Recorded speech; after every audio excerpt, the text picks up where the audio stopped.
Hello, hello, hello. I hope you are having the best week of your life. And if you aren't, we're about to see if we can make it a little bit better or a whole lot worse. Could really go either way. Anyway, we told you in our last update that May would be a very telling month for Ottawa real estate in 2025. And baby, it delivered. All right, we're gonna tell you all about that. And also, the city of Ottawa is in the process of completely rewriting all of its zoning bylaws. So we're also gonna tell you about that and what it might mean for you and your neighborhood and why your NIMBY neighbors might get real upset and a whole lot more in your June 2025 Ottawa real estate market update. Let's go. All right, so we're gonna get to Ottawa's brand new zoning bylaw in the second part of the video, but first, we're gonna tell you how Ottawa's freehold and condo real estate markets fared in May. And as always, we're going to start with the golden child, freehold. All right, so let's get those May 2025 freehold sales stats up on the screen for you in 1, 2, 3, boom, Connor McDavid. All right, last month, we predicted that freehold sales volume, which had been super sluggish so far in 2025, would bounce back in May. And ladies and gentlemen, we got it right. I don't always get it right, but when I do, I brag about it. All right, so in May, we sold a total of 1,179 freehold homes in Ottawa. That is a pretty massive jump up from April, a month that comes before May, where we sold just 902 freehold homes here. It's also a sizable jump up from last year's May total of 1,023, and it happens to be the highest freehold sales total we've seen in any month since June of 2021. All right, so whoa, like May this year was on fire. All right. Now, it wasn't just sales volume that saw a jump in May. No. We also saw the average selling price of a freehold home hit just under $834K for the month. That's up from our April average of $815K, and it's also a big jump from last year's May average of $783K. And it's also the second highest May average sale price we've ever seen in Ottawa. All right, then it comes just about 30K shy of our best May ever, which of course came in 2022, AKA that peak. And for anyone not paying close attention, it's also worth noting that the average sale price for freehold homes in Ottawa has climbed steadily in every single month so far this year. Okay, friendly reminder, we started the year off at about 753K. We are now well above that. All right, and so the hits keep on coming. Inventory, which I'll remind you is a measure of supply and demand all in one, dropped in May. Hey, that means that for the month of May, demand for freehold homes outpaced supply.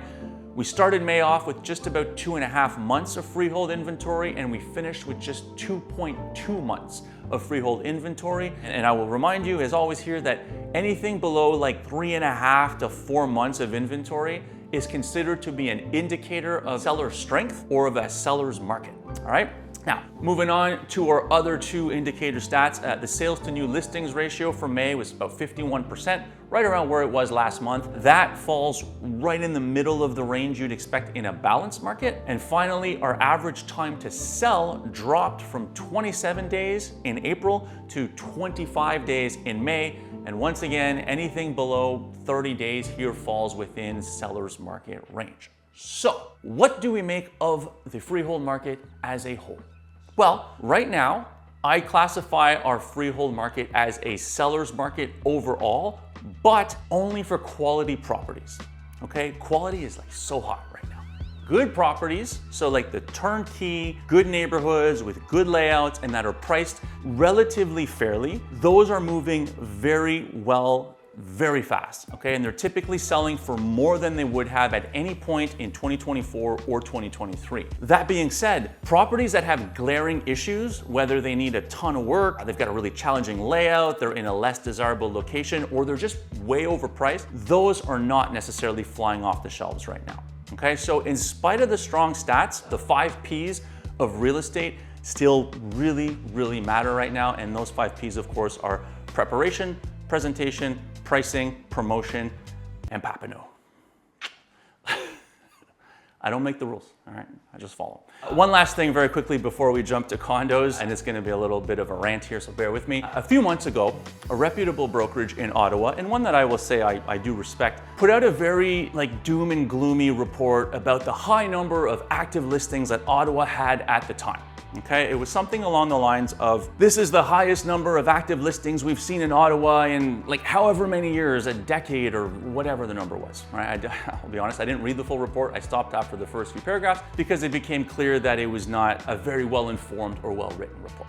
Anyway, I saw a couple of news outlets mention that same report, and of course a bunch of agents also started parroting it on their social media, usually with a tagline about how, now is a great time to buy, look at all those listings, oh my God, right? Most we've had since the telephone was invented or whatever, right? So here is the thing. If I told you that New York City has 1,000 times more active listings right now than say freaking Timmins, Ontario, right? You'd say, yeah, well, of course, Serge, duh, right? You wouldn't hear that and say, oh my God, New York real estate must be crashing right now, and the Timmins real estate market must be so hot right now, because you're not an idiot, right? You understand that New York City has a much larger population and way more homes than Timmins. So of course, they're going to have more active listings. That's just common sense, right? Well, do you know what city has over 70,000 more homes and over 150,000 more people in it than Ottawa 10 years ago? Ottawa today. That's generally how big cities work. And so, yeah, it's not surprising to see more active listings now than we would have at this time, say 10 or 15 years ago, right? The number of active listings is a stat that a lot of these publications like to use to paint their narrative because it's a very easy stat to digest. It's just a number, right? And usually a big number. And so it's easy to make it sound very dramatic, right? But the number of active listings literally means nothing without context. And that's why we use stats like inventory and sales to new listings ratios here, because those stats compare active listings to the pace of sales, and they give a much better idea of what is actually happening in the market. Having just 50 active listings in your market might not seem like a lot, but if your market only has 5 active buyers, you got a shitty market. And on the flip side, if you have 10,000 active listings, but 100,000 buyers, well, hey, you're in a really hot market, right? Anyway, I think you get the point. I hope you get the point. So I'm gonna step down from my soapbox now and talk to you about condos. So, condos. We had a very interesting development in condos this month, and I'll tell you all about it in a second. But first, let's get those May 2025 condo sales stats up on the screen. 1, 2, 3, holy moly. All right, so we sold 357 condos in May. That was up from the 332 we sold the previous month, but it was still below last year's May total of 383, okay? In a typical month of May, we'd expect to sell between about 300 and 500 condos here. So our volume this month was relatively normal, really nothing too interesting there. But, here's where May's condo stats did get interesting. The average sale price for condos in May was about, drum roll, $468,000.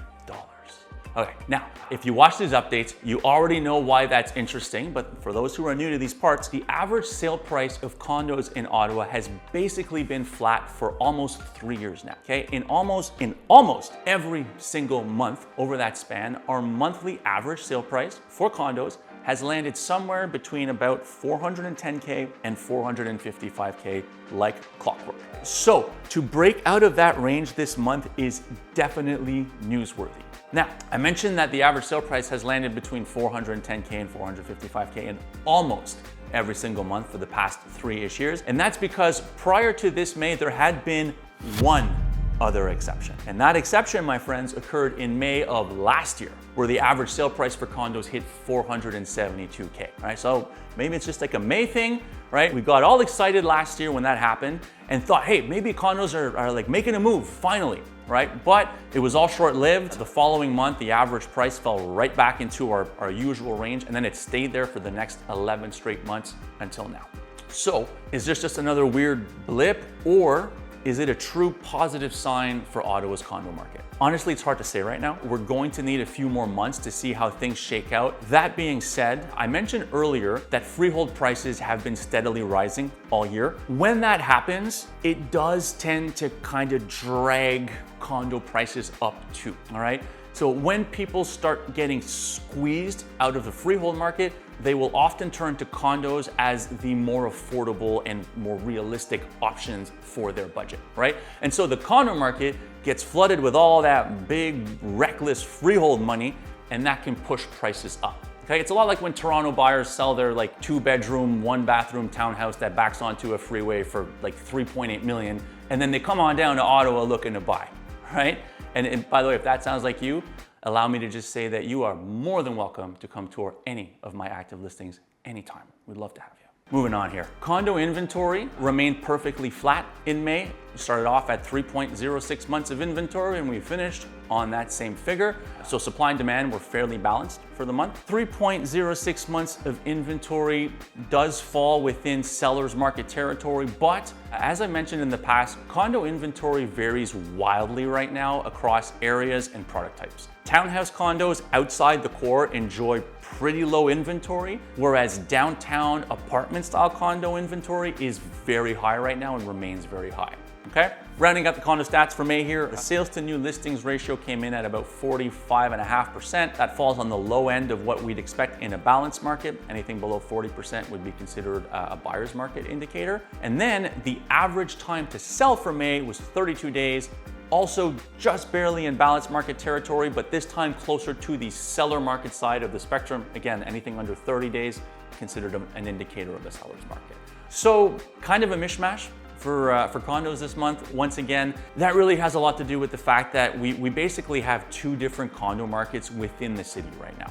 All right, so that'll do it for the stats this month, my friends. Now, let's talk about something you are likely to hear a lot about over the course of the next few months. Building suspense while the teleprompter moves its way up. All right, so you may or may not have heard about this, but the city of Ottawa is currently in the process of completely overhauling its zoning bylaws, okay? And these new zoning bylaws, once they come into effect, could have a very real impact on Ottawa real estate, okay? We're gonna break it all down for you right here, right now. Okay, we're going to tell you why the bylaws are being changed, what the major changes will be, and then we'll give you some big picture thoughts on how this could all impact property values, your neighborhood, your NIMBY neighbors, supply, and all of that good stuff. And before we jump right in here, just for anyone who's not totally clear on this, zoning bylaws in a nutshell are basically the rules that determine what can be built on any given piece of land within the city. Cool? Okay, so first question. What were the factors that pushed the city of Ottawa to decide to completely scrap its existing bylaws and rewrite them from scratch? Okay, so one of the big factors at play here is the fact that cities like ours, Ottawa is a city, for those who didn't know, are under a lot of pressure from both federal and provincial governments to end the practice of what's become known as exclusionary zoning. You may have heard that term, it's been in the news a lot. The term exclusionary zoning refers to zoning which only allows for detached single-family homes to be built within a given neighborhood or a given area. And we have a lot of that exclusionary zoning, which is also known as R1 zoning here in Ottawa. I think of neighborhoods like Alta Vista, Manor Park, parts of Orleans, Canada, it's all over the city, okay? Most neighborhoods here still have large sections that are completely zoned R1. And in some cases, you will even find like literal entire neighborhoods that only allow for detached single family homes, all right? So obviously that's not ideal when we're in a housing crunch, right? It's also worth noting here that the province of Ontario has already overruled some of our existing zoning bylaws. Right? In 2022, Ontario passed something known as Bill 23. And Bill 23 says that regardless of what a city's zoning bylaw says, that city must allow for a minimum of 3 residential units per building lot or per property, essentially. Right? So Ottawa's existing zoning bylaws are literally in conflict with provincial laws at the moment. So obviously that had to be changed. right? Now, the other big reason for the change, and forgive me, I'm about to get super technical for a moment here because I think it's very important to use like precise and correct terminology in cases like these, okay? But the motivating factor behind the complete rewrite of Ottawa's zoning bylaws is that the existing bylaws over time have evolved to become what's known as dog shit. Our current zoning bylaws are made up of a bunch of old zoning bylaws that have just been kind of crudely mashed together, right? And then added onto over time, right? Like the sort of thing a 2-year-old would build with their Legos or whatever, right? And so not only are our existing zoning bylaws both completely out of date and completely out of touch, they are also some of the most dense and needlessly complicated zoning regulations in all of Canada. That's a fact. And of course, it's also very on brand for Ottawa, right? Bureaucracy and red tape are like drugs here. We just can't help ourselves, right? I could tell you from multiple experiences that even the people who work in the city's development applications and planning departments most of the time can't or won't give you a straight answer when it comes to zoning related questions. When you ask about potential development and whether or not it would be permissible, you can typically expect to just be told something along the lines of like, hey, just,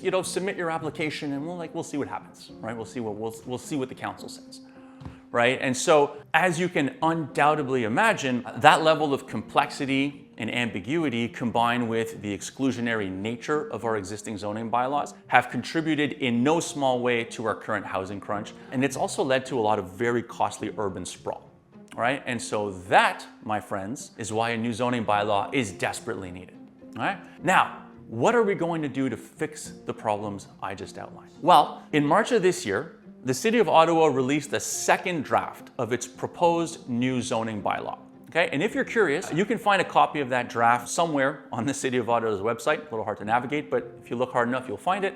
The city is now currently holding public consultations on the new bylaw until June 30th of this year. After that, they expect to release the final draft of the new zoning bylaw sometime in the fourth quarter of 2025. And then, if all goes according to plan, the new zoning bylaws will come into effect in early 2026. Okay, now I would bet the over on that. But nonetheless, the whole goal here is to eventually have a zoning bylaw that is far easier to understand, that better aligns with the present day realities of Ottawa's housing and transit situations, and most importantly, a bylaw that promotes gentle intensification throughout the core. Okay? And if we do it right, then all that gentle intensification will stop urban sprawl, will reduce automotive pollution, and will increase the rate of production of new housing, which should in turn help with overall affordability, right? You get all that? So, I don't know why I yelled so loud. Okay, so, it all sounds pretty good in theory, right?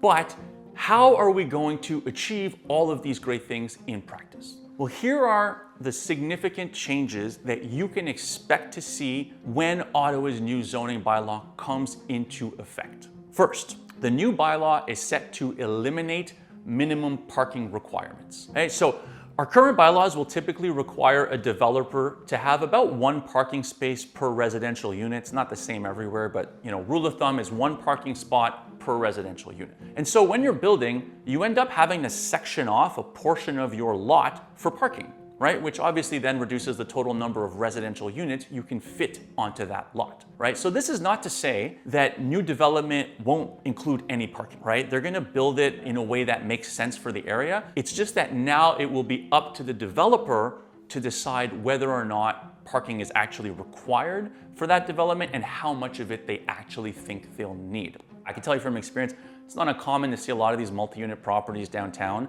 that have 5, 6, 7 parking spots where only 2 or 3 of them are used and then the other ones just kind of stay vacant, right? So next, there is no longer any such thing as detached single-family home zoning. Okay, it's about as dead as the Maple Leafs' chances of winning the Stanley Cup this year or next year or the year after that or the year after that. I can keep going. Now again, this does not mean that you can't build a detached single-family home or that no developer will ever again build detached single-family homes. It just means that you can no longer limit an entire street or neighborhood to single family homes. All right, so gone are the days of being able to buy onto a street thinking, I am certain I will only ever be surrounded by other detached single family homes just like mine, right?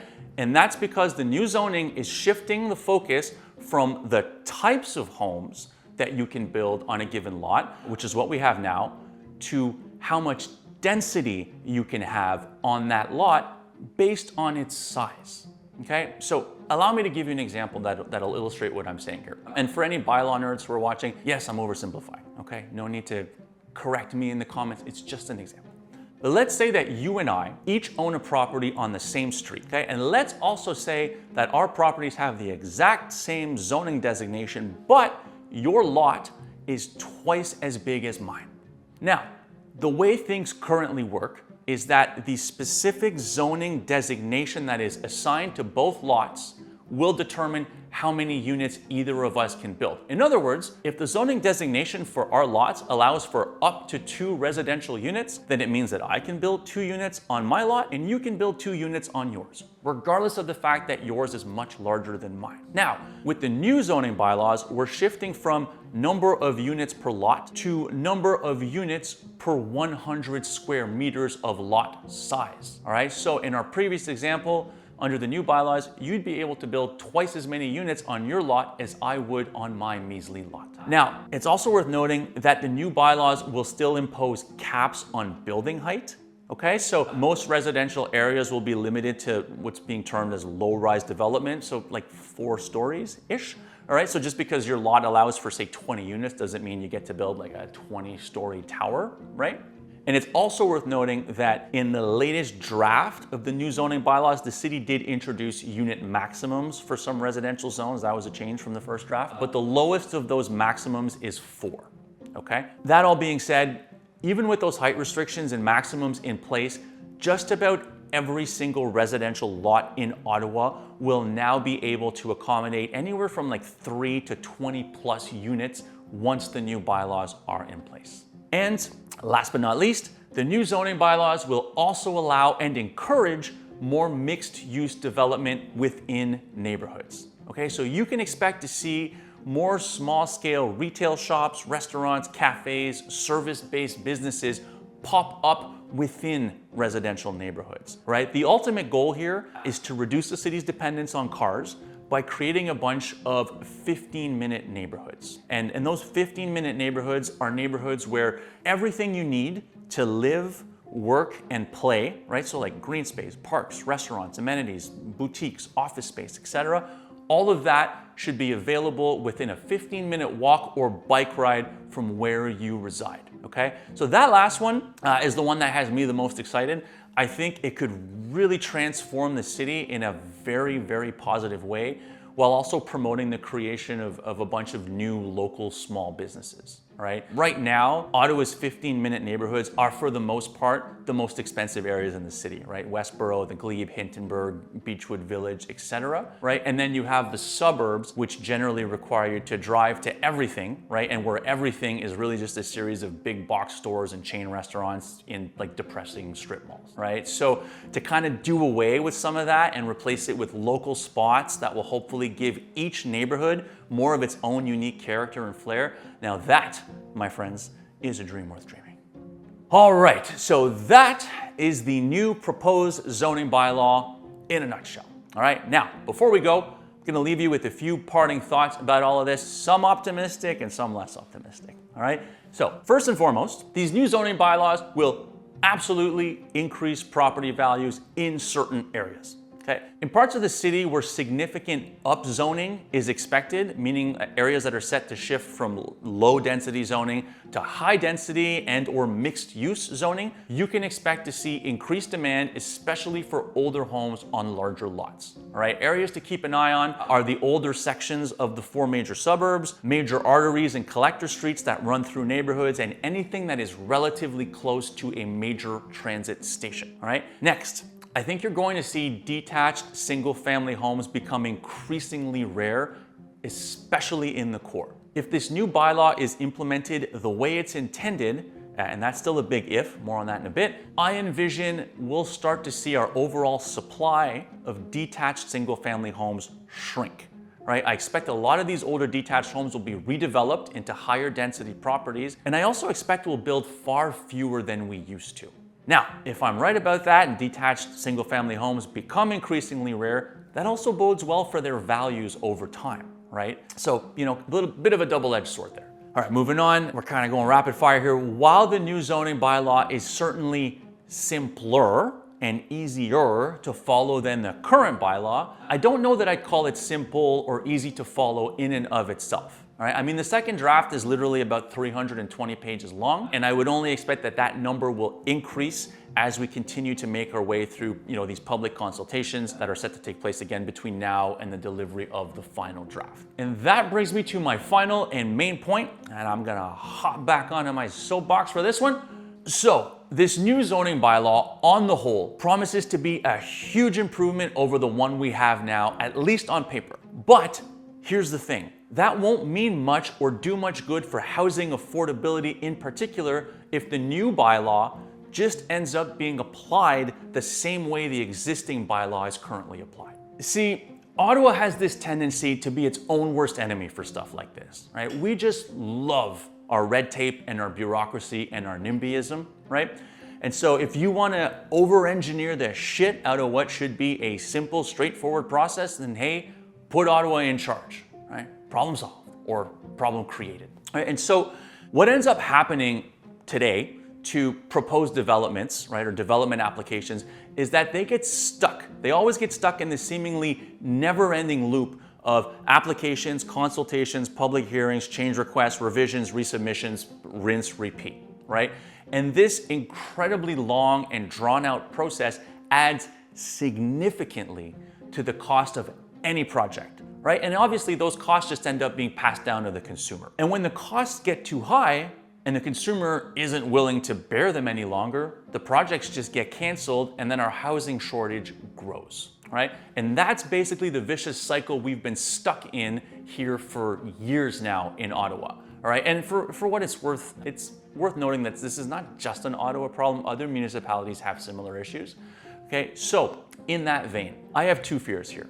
My first fear is that over the course of the next few months, all of these hearings and public consultations that the city is holding over the content of these new zoning bylaws will ultimately lead to a bunch of changes and new limitations and exceptions and addendums, and that our nice, new, clean, straightforward zoning bylaw will gradually revert back to this type of complicated mess like the one we have now, okay?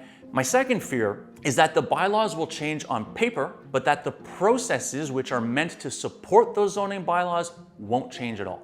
If we continue to frustrate conforming development applications, and if we continue to let municipal councillors and neighbors have more say over what gets built in their neighborhoods than the actual zoning bylaws do, then this whole exercise will have just been a giant waste of time and taxpayer dollars. So those are my fears, but here's hoping that we've learned a thing or two over the last decade, and that these new zoning bylaws do in fact represent a huge step in the direction of increased housing supply, more options, and better affordability, more walkable neighborhoods, and just a better quality of life for everyone in Ottawa in general. And with that, we're gonna wrap it here for this month. As always, a reminder that I don't just make silly little videos, I'm also pretty good at helping people buy, sell, and invest in Ottawa real estate. So if you're thinking of making a move, I'd love to chat. You can use the Calendly link in this video's description to book a discovery call with me at a time that works for you. And with that, I'm gonna say thank you for watching all the way to the end. As always, I'm Serge Papineau with the Papineau Group in Ottawa, and I'll see you next month.